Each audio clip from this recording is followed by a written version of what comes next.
on this example, we are solving for n, so we have 1/5 n minus 4 equals 6. So again, we are looking for n.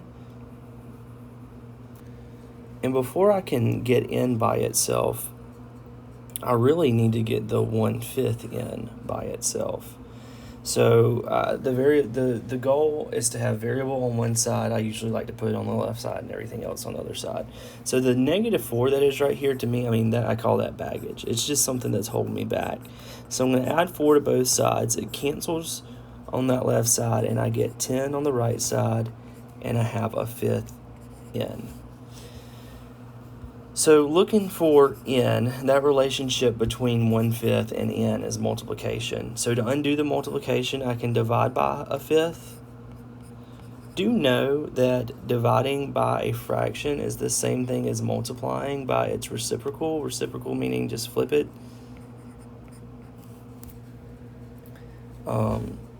And so either way, whether you think of it as 10 times 5 over 1 or 10 divided by 1/5, you still end up getting n equals 50.